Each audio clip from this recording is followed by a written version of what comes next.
Welcome, fellow traveler on the endless scroll, the bottomless queue, the digital rabbit hole. You've found your way to the Binge, a place where we understand the siren call of just one more episode, the magnetic pull of the next level, the insatiable curiosity that demands you click on that video, that article, that entire goddamn series.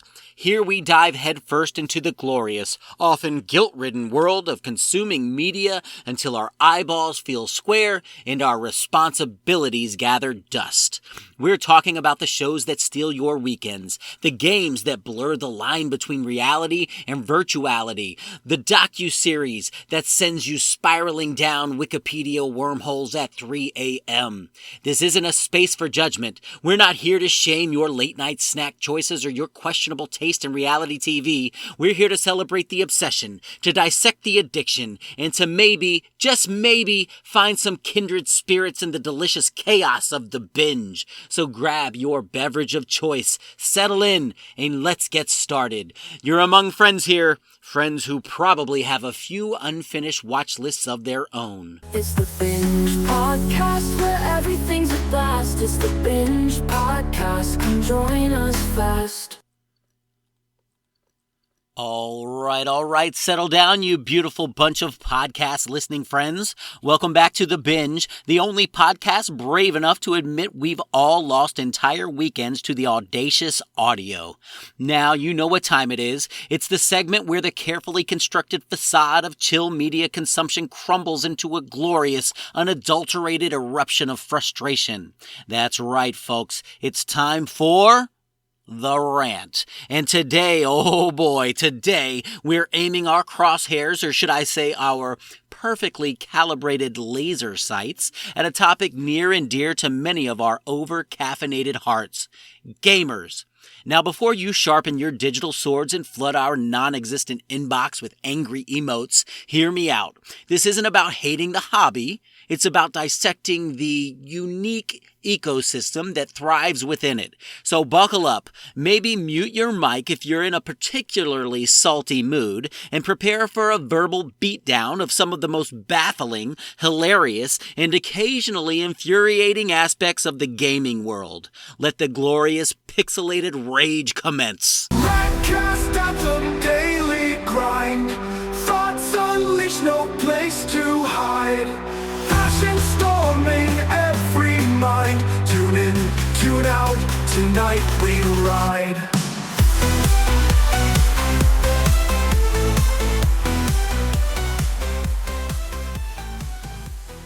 All right, buckle the fuck up, because we're going deeper into this glorious dumpster fire that is the gamerverse.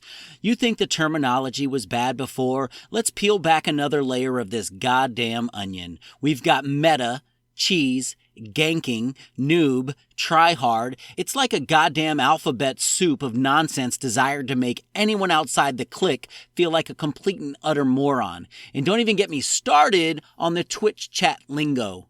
It's a whole other level of brain-melting abbreviations and emojis that make absolutely zero sense to a normal human being. Fucking PogChamp? What the actual hell is that? And the goddamn dedication. It's not just sinking hours, it's sacrificing their goddamn lives at the altar of the digital gods. We're talking about people who will pull all-nighters fueled by Mountain Dew and Cheetos, looking like they haven't seen sunlight since the goddamn Jurassic period, all for the sake of a meaningless virtual achievement. Relationships? Fuck 'em. Job interviews? Who needs 'em? Showering? That's a goddamn waste of precious rating time. It's like they've completely forgotten that there's a real tangible world out there with actual consequences, not just respawn timers. Oh, and the rage. Sweet mother of fuck the rage. You so much as breathe wrong in an online match, and suddenly you're being bombarded with a torrent of the most creatively offensive and vile shit imaginable. It's like these people have been bottling up every single ounce of their pathetic little frustrations, and the slightest in-game hiccup is the goddamn pin that pulls the grenade. Keyboards are slammed, monitors are punched, and the air is thick with enough profanity to make a goddamn sailor blush and then run crying to his mommy. It's a fucking game, you absolute melt. Get a goddamn grip. And the gatekeeping, don't even get me fucking started. Oh, you only play AAA titles? You're not a real gamer. You prefer console over PC? Get the fuck out, casual. It's this constant pissing contest of who's the truest and most hardcore gamer based on the most arbitrary and bullshit criteria imaginable. It's like a bunch of insecure little twats trying to inflate their own pathetic egos by shitting on anyone who doesn't fit their narrow-minded definition of what it means to enjoy a goddamn hobby. And the fucking entitlement. These entitled little shits act like game developers are their personal goddamn slaves, obligated to cater to their every whim and demand. One minor bug, the game is literally unplayable and the devs should all be fired. A slight change to the meta they don't like? It's the end of the goddamn world and they'll review bomb the game into oblivion. They throw these tantrum fits like spoiled little brats who didn't get the exact goddamn toy they wanted for Christmas. Newsflash, you whiny little shits. Game development is hard work, and sometimes things aren't perfect. Get over yourselves. Look. Deep down in the festering pit of my gamer heart, I still get it. That rush of victory, that sense of community when it's not toxic as fuck, that sweet, sweet escapism. But sometimes I swear to God, I just want to grab some of these people by the shoulders, shake them violently and scream, "There's more to life than this digital bullshit." Now, if you'll excuse me, I think I hear my teammates yelling at me because I went AFK to write this goddamn rant. Just try not to be a bunch of fucking noobs while I'm gone, alright?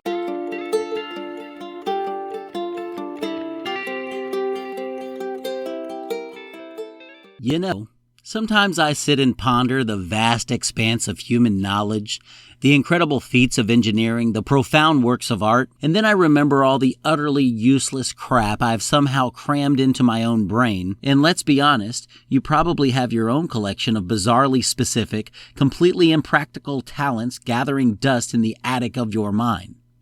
Well, today we're dragging those dusty boxes into the spotlight because it's time for a brand new and frankly deeply embarrassing top 10 list. Get ready to nod in shameful recognition as we celebrate the glorious absurdity of the skills that serve absolutely no purpose whatsoever. Let the catalog of our collective uselessness begin. Here's top 10 utterly useless skills I've somehow acquired. Top 10 time, it's the thrill of the night. Rankings up high, feeling take flight. Listening close, get ready to climb. We're counting it down, it's top 10 time. 1. Identifying the exact brand of potato chip by sound alone.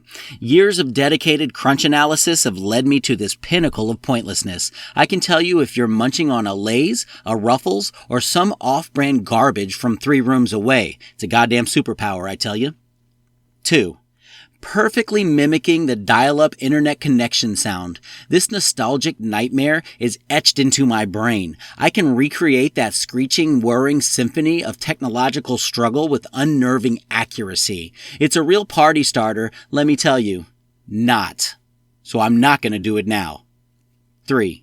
Knowing the entire opening theme song to at least 5 incredibly obscure 90s cartoons. My brain apparently decided to dedicate valuable storage space to this crucial information. Ask me about any global politics, and I'll stare blankly. Ask me about the theme song to Eek the Cat, and I'll nail every goddamn lyric. 4. Folding a fitted sheet into a vaguely rectangular shape that still looks like it's been wrestled by a badger. I've watched countless tutorials, I've tried all the fancy techniques. In the end, it always looks like a lumpy, fabric-based eldritch horror. Fuck it. It's folded-ish. 5. Being able to perfectly stack empty soda cans into precarious towers that will inevitably topple over at the slightest breeze. It's a testament to my incredible focus and fine motor skills when applied to absolute goddamn nonsense. The satisfying clink is the only reward for this monumental waste of time. 6. Recalling the exact order of songs on at least 3 forgotten mix CDs from the early 2000s. My brain is a goddamn vault for this utterly irrelevant data. I can't remember what I had for breakfast, but I can tell you track 7 on Summer Jam's 03 was some awful Euro pop abomination. 7. Mastering the art of opening those infuriating plastic clamshell packages without stabbing myself or launching the contents across the room. It's a battle of wills every damn time, but I've developed a surprisingly effective, albeit slightly violent technique. Victory tastes like slightly bloodied plastic. 8. Knowing way too much useless trivia about Nicolas Cage movies. My brain is a goddamn sponge for Cage-related absurdity. Ask me about method acting or the socio-political climate of the 80s and I'm useless. Ask me about the plot of Vampire's Kiss and I can give you a goddamn dissertation. 9. Being able to make a surprisingly realistic pigeon cooing sound. Years of observation and dedicated practice have honed this bizarre skill. It's occasionally useful for confusing pigeons, which, let's be honest, isn't saying much. What a fucking talent. Again, I will not make that sound here. 10. Perfectly estimating how much time I can procrastinate before I absolutely have to start doing something important. This is a dangerous and highly refined skill that I've honed over the years of irresponsible behavior. It's a delicate dance with deadlines and I'm a goddamn pro at almost missing them. This has been the Top 10 List.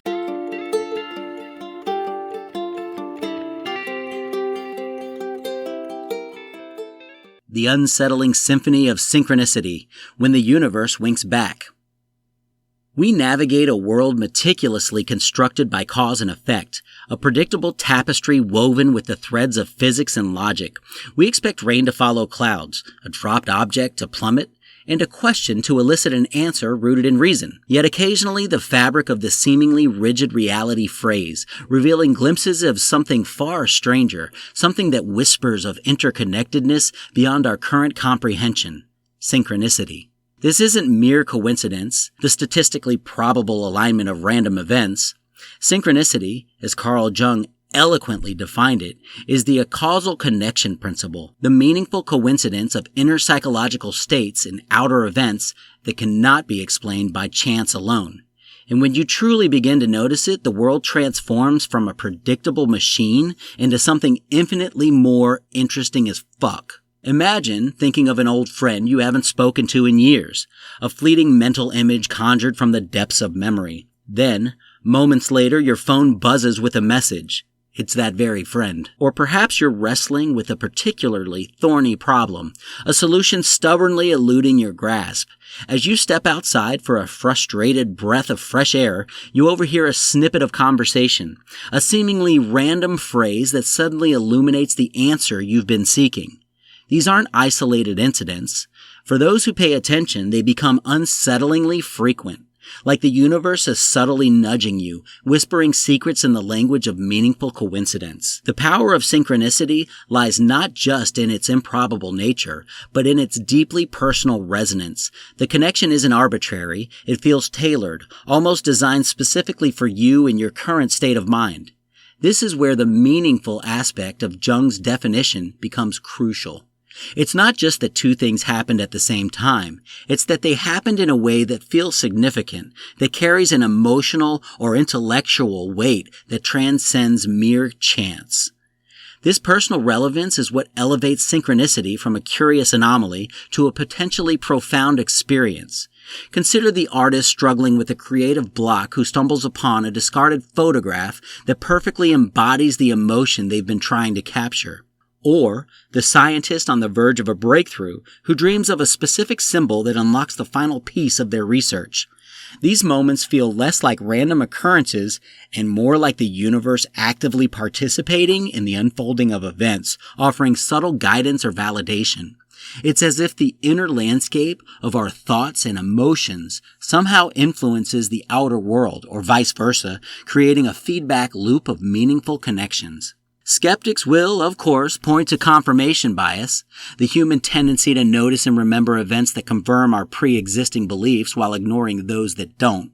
And undoubtedly, some instances of perceived synchronicity can be attributed to this psychological phenomenon. However, the sheer volume and emotional impact of some synchronicities can be difficult to dismiss so easily. They leave a lingering sense of wonder, a feeling that there's more to reality than meets the eye, that perhaps the boundaries between our inner and outer worlds are far more porous than we typically perceive. The implications of synchronicity are vast and potentially paradigm-shifting. If causal connections are indeed a fundamental aspect of reality, it could revolutionize our understanding of consciousness, the nature of time, and the very fabric of the universe. It hints at a deeper level of interconnectedness, a subtle web of meaning that underlies the seemingly chaotic surface of our everyday lives. Whether you view it through a mystical lens as the universe offering guidance, a psychological one as the manifestation of unconscious patterns, or simply as a fascinating and unexplained phenomenon, synchronicity undeniably adds a layer of profound intrigue to our existence. It reminds us that the world is not always as predictable as we believe, that there are moments when the rational order gives way to something more mysterious and deeply resonant. And in those moments, when the universe seems to wink back, we are offered a tantalizing glimpse into a reality that is, without a doubt, interesting as fuck.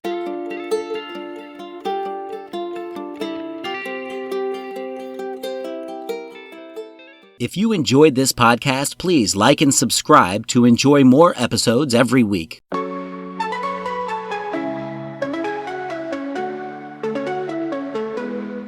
Tune in right now. Got stories to tell, from the small to the grand, all under one spell. We talk about this, we laugh about that, from the strange to the bliss. Get ready to chat. It's the Binge Podcast, where everything's a blast. It's the Binge Podcast, come join us fast.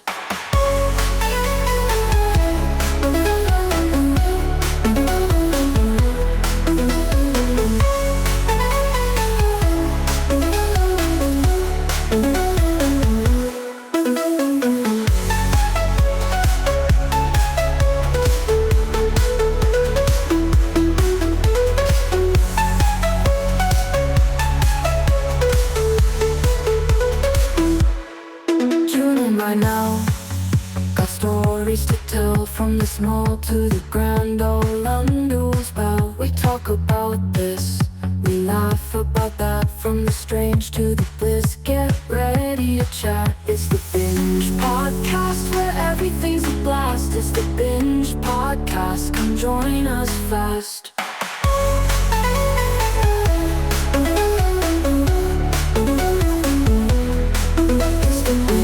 Podcast, where everything's a blast.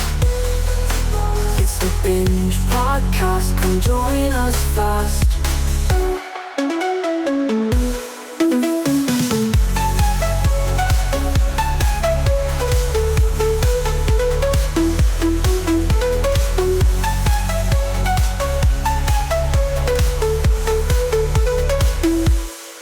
Tune in right now.